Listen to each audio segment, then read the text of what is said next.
आज बारी है मध्य प्रदेश और छत्तीसगढ़ की। मध्य प्रदेश और छत्तीसगढ़ की सरकार जिसने अकूत बहुमत दिया था भारतीय जनता पार्टी को, क्या इस बार फिर 2014 के मुकाबले वही बहुमत आता दिखाई देगा भारतीय जनता पार्टी को, या दरअसल जनता का मूड बदल रहा है? देखिए पहले हमारी ये रिपोर्ट।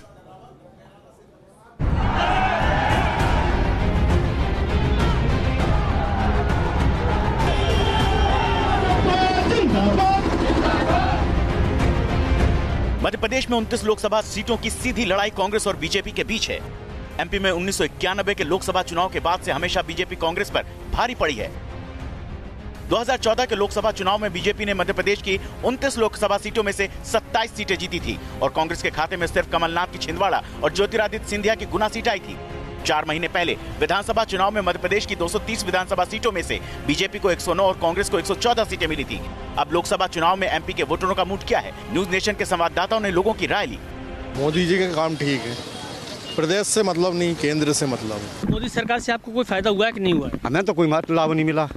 मोदी एक आम आदमी की संवेदनाओं को समझता है, उनको एक बार और मौका देना चाहिए। वो बहुत अच्छा काम कर रहे हैं। एयर स्ट्राइक के बाद मोदी जी को बिल्कुल पूरा सपोर्ट मिलेगा। वोटरों से बातचीत में ये सामने आया कि चुनाव में एयर स्ट्राइक और राष्ट्रीय सुरक्षा का मुद्दा हावी है। इसके अलावा किसान कर्ज माफी के एमपी सरकार के फैसले से कांग्रेस को फायदा मिल सकता है। राहुल गांधी ने हमारे 2-2 लाख रुपये माफ करवाए किसानों की, फायदा हुआ है। बीजेपी ने आज तक हमारे 1 रुपया माफ ना करवा। अब जो पैसे माफ नहीं होंगे साहब तो फिर वही करेंगे कि अब क्या करेंगे? आप भी सोचो साहब। मध्य प्रदेश से लगे छत्तीसगढ़ में भी मुकाबला जोरदार हो सकता है। साल 2000 में छत्तीसगढ़ बनने के बाद हुए 3 लोकसभा चुनावों में बीजेपी को 10 और कांग्रेस को 1 सीट ही मिलती आई है। लेकिन पहली बार छत्तीसगढ़ में चुनाव ऐसे वक्त में हो रहा है जब राज्य में कांग्रेस की सरकार है। 4 महीने पहले हुए विधानसभा चुनाव में कांग्रेस को जीत मिली थी। छत्तीसगढ़ के बहुत से वोटर अपने सांसद से ज्यादा खुश नहीं है, लेकिन वो केंद्र में पीएम मोदी ही चाहते हैं। सांसद कोई भी रहे, हमसे कोई फर्क नहीं पड़ा, पर केंद्र में वही आना चाहिए, इसमें 2 मत नहीं, मोदी आना चाहिए। पूरे 11 सीटों पे छत्तीसगढ़ के नरेंद्र मोदी ही लड़ रहा है और नरेंद्र मोदी ही जीतेगा 11 सीटों पे। सभी के विकास के साथ काम कर रहे राहुल जी, उनकी निश्चित तौर पर केंद्र में कांग्रेस की सरकार बनेगी। इस पूरे हफ्ते हमने आपको मध्य प्रदेश और छत्तीसगढ़ की ग्राउंड रिपोर्ट दिखाई। अब देखें इन दोनों राज्यों का ओपिनियन पोल। अपने आप में गौर करने वाली बात यह है कि 2014 में भारतीय जनता पार्टी को मध्य प्रदेश में 29 में से 27 सीटें मिली थी, छत्तीसगढ़ में से 11 में से 10 सीटें मिली थी। लेकिन अब क्या स्थिति है, क्या है जनता का मूड, आइए आपके सामने प्रस्तुत करते हैं। सबसे पहले बताते हैं आपको वोट शेयर कितना मिलने जा रहा है किस पार्टी को, उसके आधार पर हम आपको बताएंगे कि कितनी सीटें मिल सकती हैं। सबसे पहले आप देखिए, कांग्रेस के पास 35% जनता का वोट शेयर बनता जा रहा है, जबकि भारतीय जनता पार्टी आज भी सबसे बड़ी पार्टी के तौर पर उभर रही है। 41% वोट शेयर अगर आज भारतीय जनता पार्टी के पास जा रहा है तो अपने आप में बहुत बड़ी बात है। अन्य के खाते में 6% वोट शेयर, लेकिन जो 18% वोट शेयर आप सामने देख रहे हैं वो अनडिसाइडेड वोट है। वो किस तरफ जाता है? अगर वो कांग्रेस की तरफ गया तो आप समझ जाइए कि इसका मतलब क्या निकल कर आता है। आइए अब आपको दिखाते हैं कि दरअसल इसके आधार पर किस पार्टी को कितनी सीटें मिल सकती हैं। अगर आप सीटों के आंकड़ों को सामने देखें तो अपने आप में बताता है कि स्थिति बहुत ज्यादा फर्क होती हुई दिखाई दे रही है, खास करके जब आप 2014 के आधार पर देखें। यानी कि आज ऐसा लगता है कि शिवराज सिंह चौहान अभी भी काफी फ्लेवर में बनते हुए दिखाई दे रहे हैं।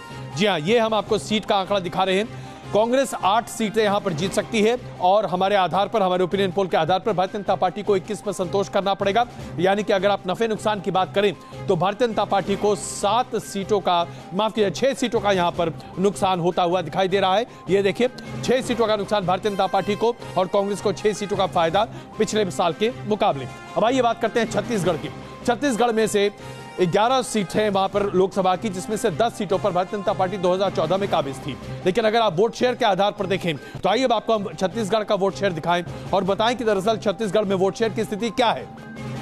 छत्तीसगढ़ में कांग्रेस ने काफी बेहतर अपना प्रदर्शन कर रखा है। 42% कांग्रेस के खाते में लोग अपना मतदान चाहते हैं, लेकिन 41% लोग आज भी भारतीय जनता पार्टी के पक्ष में मतदान करना चाहते हैं। 12% लोग ऐसे हैं जिन्होंने अभी तक अपना मत तय नहीं किया और यह अपने आप में बहुत बड़ी संख्या है, और 5% लोग अन्य के खाते में जाना चाहते हैं। लेकिन अब आगे इसी के आधार पर सीटों का आंकड़ा अगर आपके सामने प्रस्तुत करें तो स्पष्ट हो जाता है कि यहां पर भी स्थिति बहुत ज्यादा कंफर्टेबल भारतीय जनता पार्टी के लिए नहीं है।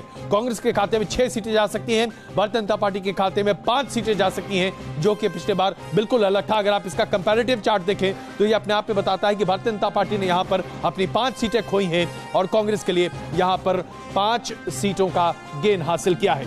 इसी पर चर्चा शुरू करते हैं। हमारे विशेष अतिथि हमारे साथ मौजूद हैं, मुकेश नायक जी भी कांग्रेस के हमारे साथ मौजूद हैं। मुकेश जी, आप छत्तीसगढ़ में 5 सीटें जीत रहे हैं आप, मध्य प्रदेश में ज्यादा हासिल कर रहे हैं। मध्य प्रदेश में आप 6 सीटें अपने पिछले परफॉर्मेंस के हिसाब से ज्यादा हासिल कर रहे हैं। यानी कि आपकी सरकार होने के बावजूद आप बहुत बेहतर प्रदर्शन करें, ऐसा होता हुआ दिखाई नहीं दे रहा है हमारे ओपिनियन पोल में।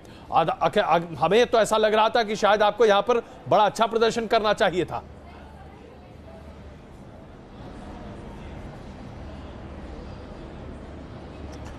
देखिए, पिछले बार जो वोट परसेंटेज था, पिछले बार जो सीटें कांग्रेस को मिली थी, उससे तो हमें ऊपर जाना ही है, ये तो बिल्कुल तय है।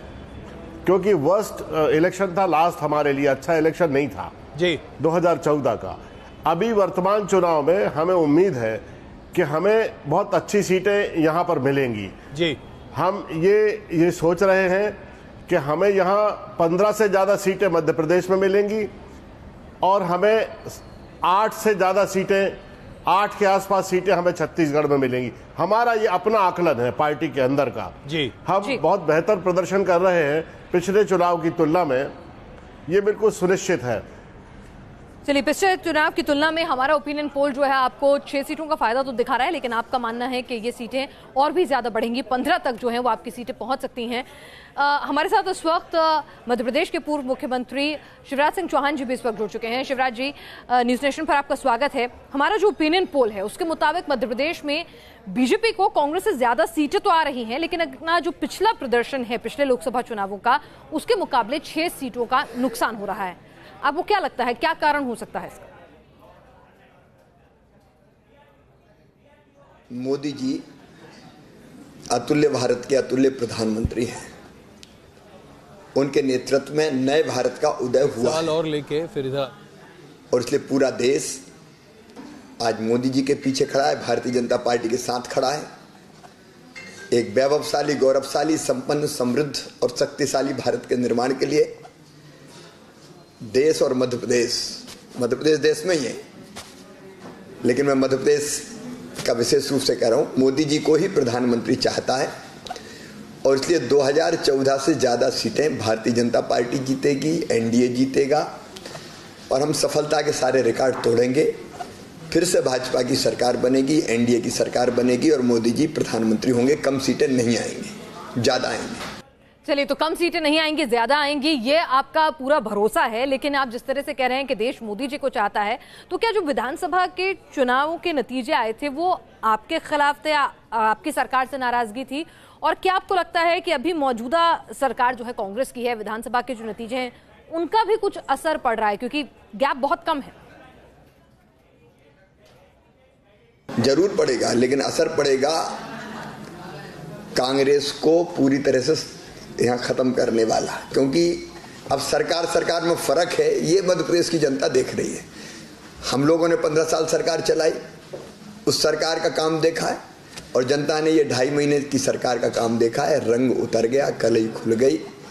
2.5 महीने में ही जनता त्राही त्राही कर रही है, चारों तरफ हाहाकार मचा हुआ है। इसलिए असर ये पड़ेगा कि सरकार हमारी प्रदेश में बनती तो शायद कांग्रेस के असली रूप को नहीं समझ पाती और इसलिए उस समय शायद कुछ सीटें कांग्रेस को मिलती। अब तो कांग्रेस को मध्य प्रदेश की जनता पूरी तरह से साफ करे। शिवराज जी, यही सवाल लेकर मैं हमारे साथ स्टूडियो में जो हमारे मेहमान मौजूद है उन्हीं के पास से जाऊंगी। विनोद जी, आप भी बताइए, शिवराज जी तर्क दे रहे हैं कि अगर इनकी सरकार बनती 2.5 महीने पहले तो शायद जो गुस्सा निकल गया या जो भी कांग्रेस के प्रति एक चांस दे के देखने वाली सोच थी वो जो है ज्यादा नुकसान पहुंचाती। अब 2.5 महीने में कांग्रेस के शासन से त्रस्त आ गए, इसलिए लोकसभा चुनावों में उनको फायदा होगा। आप इस राय से इत्तेफाक रखते हैं? नहीं, देखिए, शिवराज चौहान वहाँ के मध्य प्रदेश के भाजपा के सबसे बड़े नेता हैं जी। करीब 13 साल, 13.5 साल मुख्यमंत्री रहे।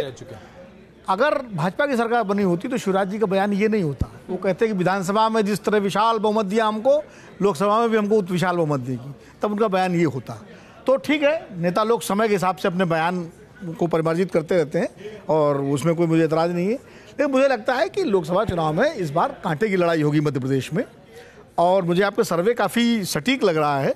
मेरा भी अनुमान यही है कि 8-9 सीटें कांग्रेस जीत सकती है और 20 सीटें मध्य प्रदेश में जो है मुकेश नायक जी तो कह रहे हैं कि 15 से कम सीटें नहीं आएंगी। नहीं, वो तो अपने आप में वो उनकी उम्मीद है, वो मुकेश नायक जी की उम्मीद है। मैं फिर भी कहूंगा, बिल्कुल देखिए, वो कम से कम यथार्थवादी मामलों में उन्होंने 29 नहीं कहा, बिल्कुल 29 भी कह सकते थे। शिवराज जी तो 29 कह रहे हैं कि पिछली बार से ज्यादा, यानी 27 प्लस जीतेंगे, वो तो 29 कह, क्योंकि बीजेपी के नेता हमेशा 150 प्लस उनका लक्ष्य हमेशा बड़ा होता है। वो मतलब अब जैसे विधानसभा में 400 प्लस, लोकसभा में 400 प्लस, गुजरात में 150 प्लस, कर्नाटक में 130 प्लस, तो हमेशा बड़ा लक्ष्य लेते हैं। कांग्रेस वाले थोड़ा डरते दबते संकोच करते हुए अपना लक्ष्य रखते हैं। लोकसभा में भी वो अपने को कहेंगे कि हम सिंगल लार्जेस्ट पार्टी हो जाएंगे, ये नहीं कोई कांग्रेसी कहेगा पूर्ण बहुमत आएगा। तो वो थोड़ा सा ये फर्क है बीजेपी और कांग्रेस के नेताओं के बीच में, उनके बयानों में। अभिलाष जी, दोनों राज्यों में, मध्य प्रदेश और छत्तीसगढ़ में, दोनों जगहों पर कांग्रेस की सरकारें अभी बनी और छत्तीसगढ़ में तो जिस तरह से भारतीय जनता पार्टी का सुपड़ा साफ हुआ है, उसके हिसाब से तो लगता था कि दरअसल लोकसभा के चुनाव में बहुत ज्यादा बढ़त या फायदा मिल सकता है। दरअसल 10-1 की जगह उल्टा हो सकता था, लेकिन ऐसी परिस्थितियां नहीं हो रही हैं। यानी कि अभी भी भारतीय जनता पार्टी का जनाधार हमारे सर्वे के हिसाब से काफी अच्छा है, मजबूत है, और अगर भारतीय जनता पार्टी मजबूती से चुनाव लड़े तो शायद अपना नुकसान कम कर सकती है। आपको क्या लगता है? देखिए, मध्य प्रदेश और छत्तीसगढ़ के जो विधानसभा के चुनाव हैं उसके नतीजे को अलग अलग तरीके से देखना चाहिए। मध्य प्रदेश में आपने देखा होगा कि 109 सीट पर भारतीय जनता पार्टी आके रुक गई और कांग्रेस को सिर्फ 114 सीट मिली, मतलब सिर्फ 5 सीटें ज़्यादा मिली। यदि उनको इंडिपेंडेंट या समाजवादी, बहुजन समाजवादी पार्टी वो नहीं करती तो कांग्रेस को सरकार बनाने में बहुत दिक्कत थी। आपने वोट परसेंटेज भी देखा होगा, 41 पॉइंट वो है और बहुत मुश्किल है। लेकिन छत्तीसगढ़ में ये बात नहीं है। तो मुझे अभी भी लगता है कि छत्तीसगढ़ में कांग्रेस को ज्यादा सीट्स मिल सकती है। ये डिपेंड करता है कि वो किस तरीके से कैंडिडेट्स वहां पर वो करते हैं, और भूपेश बघेल जिस तरीके से सरकार चला रहे हैं और कमलनाथ जिस तरीके से सरकार चला रहे हैं उसमें बहुत फर्क दिख रहा है। जो शिवराज जी कह रहे हैं कि मध्य प्रदेश में हाहाकार मचा हुआ है, तो मध्य प्रदेश में लॉ एंड ऑर्डर की हालत खराब है। मध्य प्रदेश में लगातार ट्रांसफर्स हो रहे हैं। ये तो आचार संहिता लग गई इसलिए रुक गई, नहीं तो रोज सुबह शाम ट्रांसफर्स हो रहे हैं। गवर्नेंस नाम की कोई चीज दिख नहीं रही है, और जो किसानों को जो उन्होंने कहा था लोन माफी की बात हुई वो पूरी हो नहीं पाई है। तो ऐसी स्थिति में मध्य प्रदेश में कांग्रेस को अभी भी बहुत सीटों के ऊपर अब ये पता नहीं लग रहा है कि दिग्विजय सिंह लड़ेंगे या नहीं लड़ेंगे। राज्यसभा में है, उनके भाई को लड़ाने की बात चल रही है, कई सारे राज्यसभा के सदस्यों को लाने की कोशिश कर रहे हैं। लेकिन बड़े बड़े दिग्गज जो जैसे मुकेश नायक है या सुरेश पचौरी है, सब हार गए थे चुनाव। और ऐसी स्थिति में जब बहुत ज्यादा केंद्र सरकार ने भी, केंद्र की पार्टी ने भी भारतीय जनता पार्टी को मध्य प्रदेश में बहुत ज्यादा मदद नहीं करने के बावजूद शिवराज सिंह अकेले 109 तक लेके आ गए थे। अब आज शिवराज सिंह जी की स्थिति क्या है वो मैं उनसे ही पूछना चाहूंगा कि क्या उनके साथ में जो उनके पुराने जो विरोधक थे वो आज ज्यादा पावर में आ गए हैं, उनको अकेला कर दिया है क्या? नहीं है कि विरोधी आज काफी ज्यादा ताकतवर होंगे। लेकिन मुकेश नायक जी, हम आपसे एक चीज में थोड़ा सा और जोड़ दूं मुकेश नायक जी, मैं बिल्कुल अभिलाष जी की बात से सहमत हूं। कमलनाथ जी के साथ एक समस्या ये रही है कि उन्होंने कभी मध्य प्रदेश की राजनीति नहीं की, प्रदेश की। वो छिंदवाड़ा और छिंदवाड़ा से दिल्ली, इसके बीच में उनकी शटलिंग होती रही है, या तो केंद्र की राजनीति या छिंदवाड़ा की। तो मुझे लगता है मध्य प्रदेश को समझने में, वहाँ के प्रशासन को, वहाँ की भौगोलिक और तमाम सामाजिक आर्थिक जो समस्याएं हैं, चुनौतियां हैं, उनको समझने में उनको अभी दिक्कत आ रही है। मुकेश नायक जी, सरकार आपकी है, लेकिन आपके मुख्यमंत्री अभी समझ नहीं पा रहे हैं कि राज्य में क्या करना चाहिए। हमारे दोनों विशेषज्ञ तो यही कह रहे हैं। हम आपसे जानना चाहते हैं कि आज ये उहापोह की स्थिति है, तो जाहिर सी बात है जो भी आपने अभी तक हासिल किया वो गंवाने के लिए आप तैयार हैं। कांग्रेस की ये परिणति क्यों है? आप उठाकर देख लीजिए पिछले 10 साल का इतिहास। आप एक कदम आगे बढ़ते हैं और 15 कदम पीछे जाते हैं, 2 कदम भी नहीं।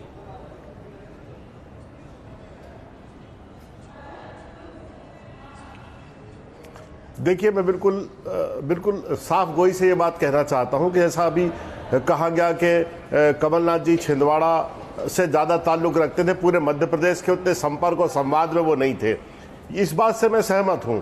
दूसरा, उन्हें थोड़ा समय लगेगा राज्य की राजनीति को अडॉप्ट करने में, और उन्हें समय देना चाहिए। अभी तो वो काम कर रहे हैं केंद्रीय मंत्री की तरह, मुख्यमंत्री की तरह नहीं। उन्हें थोड़ा समय लगेगा एडजस्ट होने में। राज्य की सामूहिक चेतना और केंद्रीय मंत्री, ये दोनों भूमिकाओं में बहुत ज्यादा फर्क है। आपको लगता है कि ज्योतिरादित्य सिंधिया अगर होते उनकी जगह तो शायद बेहतर स्थितियां? देखिए, अनुभव में कमलनाथ जी बहुत आगे हैं। ये प्रश्न काल्पनिक है, इसलिए इसका कोई उत्तर बनता नहीं है। मैं ये कहना चाहता हूं कि थोड़ा समय कमलनाथ जी को देना चाहिए। मैं इस बात से सहमत हूं कि मध्य प्रदेश में शिवराज सिंह जी के प्रति उतनी नाराजगी नहीं थी जितनी मोदी जी के खिलाफ नाराजगी है लोगों में। और मध्य प्रदेश में जो बीजेपी चुनाव हारी है, ये शिवराज सिंह चौहान की वजह से नहीं हारी, ये मोदी जी के वजह से हारी है। ये आक्रमण हुआ मध्य प्रदेश के लोगों के बीच में बैठने से। जी, मैं क्षमा चाहता हूं, मैं दरअसल आपको बीच में रोक रहा हूं। इस वक्त टीएस सिंहदेव जी हमारे साथ जुड़ चुके हैं, स्वास्थ्य मंत्री हैं छत्तीसगढ़ के। मैं क्षमा चाहता हूं मुकेश जी, मैं आपको बीच में रोक रहा हूं। टीएस सिंहदेव जी छत्तीसगढ़ से इस वक्त हमारे साथ जुड़ चुके हैं। सिंहदेव जी, हमारा जो सर्वे है उसके आधार पर आप अच्छा प्रदर्शन तो कर रहे हैं, लेकिन उतना भी अच्छा नहीं जितना आप कर सकते हैं, क्योंकि आप 5 सीटें और गेन कर रहे हैं। आपने 1 सीट जीती थी 2014 में, आज आप 6 सीट जीत सकते हैं हमारे ओपिनियन पोल के आधार पर। लेकिन जाहिर सी बात है, सरकार आपके और जिस तरह से बीजेपी का सुपड़ा साफ हुआ था, उस आधार पर तो ऐसा लगता है कि आपको बहुत बड़े प्रचंड बहुमत के साथ वहां आना चाहिए। ऐसा हमारे ओपिनियन में नहीं दिख रहा। क्या लगता है आपको?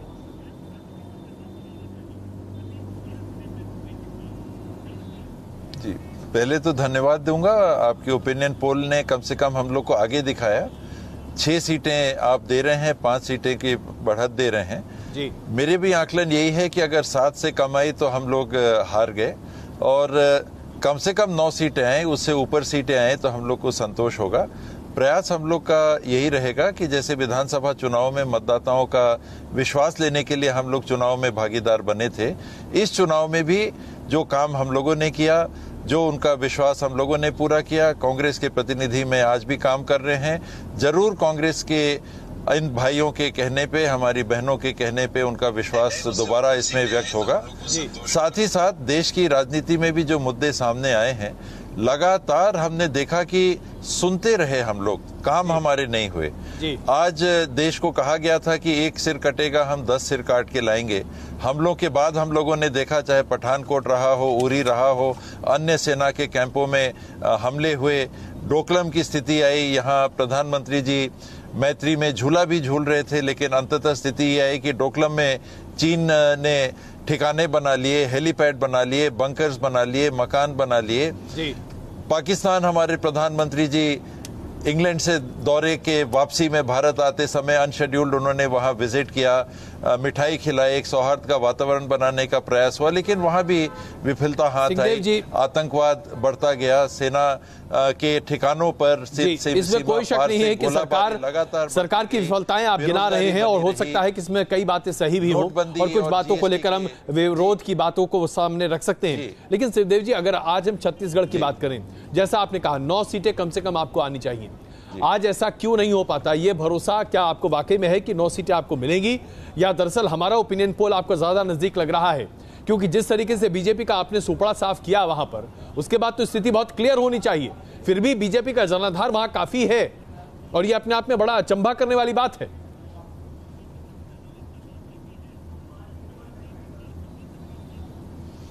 नहीं, उनका संगठन है। देखिए, मैं विपक्षी दल है तो मैं कभी ये नहीं कहूंगा कि सामने वाले का कोई अस्तित्व नहीं है, उनके साथ कोई लोग नहीं है।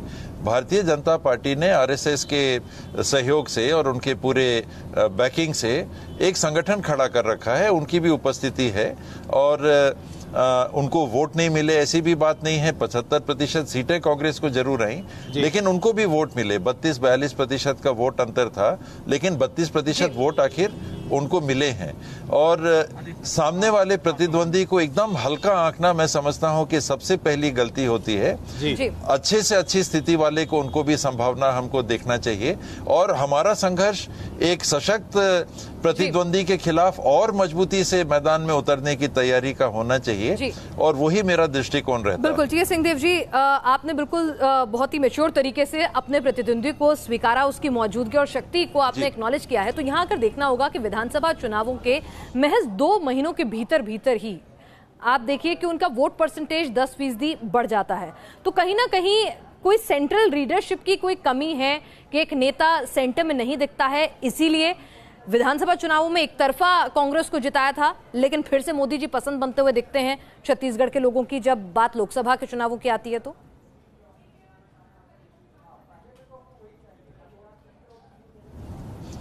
इसमें विधानसभा के चुनाव में छत्तीसगढ़ के संदर्भ में अगर आप देखें तो रमन सिंह जी को कहीं ज्यादा प्रतिशत मिल रहा था कि अगले मुख्यमंत्री कौन, रमन सिंह। लेकिन उसके बाद भी मतदाताओं ने एक बड़ा बहुमत कांग्रेस पार्टी के पक्ष में दिया। मीडिया और हमारे बहुत सारे साथी कहते थे कि आपके जितने होर्डिंग्स लग रहे हैं छत्तीसगढ़ में, उसमें राहुल जी का चित्र लगा हुआ है, राहुल जी की फोटो लगी हुई है। कोई भी स्थानीय नेता, एक भी स्थानीय नेता उनका चित्र साथ में नहीं लगा है, लेकिन फिर भी मतदाताओं ने कांग्रेस पार्टी पे विचार किया। राहुल जी ने हमको लीड किया और राहुल जी की अगुवाई में हमको सफलता मिली, और उसका कारण ये था कि राहुल जी ने इस बात को कहा कि मैं चुनाव में कोई भी ऐसे मुद्दों को नहीं उठाता जिसको मैं करके नहीं दे पाता। आप देखें राहुल जी का ट्रैक रिकॉर्ड देखें, भट्टा परसौल में अगर वो गए और उन्होंने कहा कि जमीन के अधिग्रहण का बिल अंग्रेजों के समय का बहुत पुराना हो गया, आज जमीन के मालिक को अपनी जमीन देना कि नहीं देना ये अधिकार मिलना चाहिए, देश का कानून बना।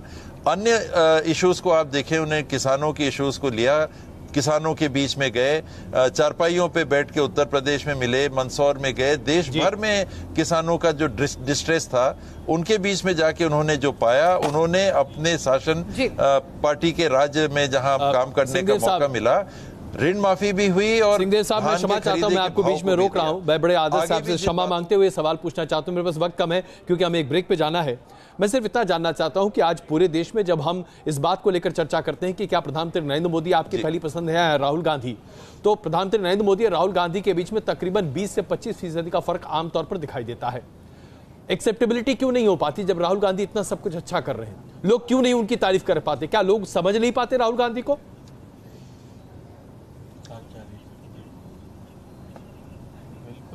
एक मीडिया का प्रचार चला, सोशल मीडिया में बहुत स्तर को गिरा के लोगों ने प्रचार किया, अनेकों नामों से राहुल जी के चित्रण को उन्होंने प्रस्तुत किया, और इसका प्रभाव ना हो ऐसा नहीं होता।